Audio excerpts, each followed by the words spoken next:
La fermeture d'entreprises, la population vieillissante et l'exode rural des jeunes sont des problèmes qui persistent et inquiètent les résidents de Charlevoix. Un dernier sondage de Statistique Canada révèle que la région a perdu pas loin de 1000 habitants en 5 ans, dont 60% sont des gens de la Malbaie. Ça ne date pas d'hier. En juillet 2015, Marie-Josée Lavoie, propriétaire de ma boutique Mon Style, a lancé un véritable cri du cœur sur son blog avec un billet intitulé Ma région se vide.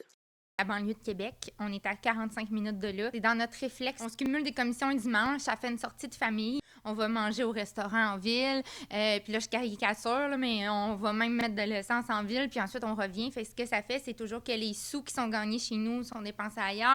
L'éducation reste un facteur majeur. Plusieurs jeunes sont poussés à quitter la région afin de poursuivre des études supérieures. C'est le cas de Gabrielle Dallaire, étudiante en soins préhospitaliers d'urgence au cégep de Sainte-Foy. Moi, je suis partie dans un bout de ma vie où j'avais besoin de voir quelque chose de différent, que j'étais tannée, que c'était quand même limité dans les activités qu'on avait à faire. Puis pour en revenir, je ne pourrais pas en parler tout de suite. Là. Ça va dépendre aussi des possibilités d'emploi, mais c'est sûr que quand on goûte à quelque chose d'autre, puis que justement, on arrive à Québec où on a plein de variétés, même au niveau des travaux, des jobs d'été, des jobs d'étudiants, que quand on en revient puis qu'on voit qu'on est plus restreint, c'est sûr que c'est moins tentant de revenir.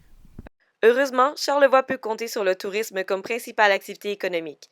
Des visiteurs de partout au Québec et d'outre-mer tombent sous le charme des montagnes, des pentes de ski ainsi que des nombreux attraits que ce coin de pays nous propose. Charlevoix, charme-moi. Un projet de 120 millions de dollars pour un Club Med au massif de Charlevoix pourrait voir le jour. Le complexe hôtelier permettrait la création de plusieurs emplois sans oublier les retombées économiques extraordinaires pour la région. Cependant, la réponse des gouvernements se fait toujours attendre. C'était Camille Bergeron pour l'Exemplaire à la Malbaie.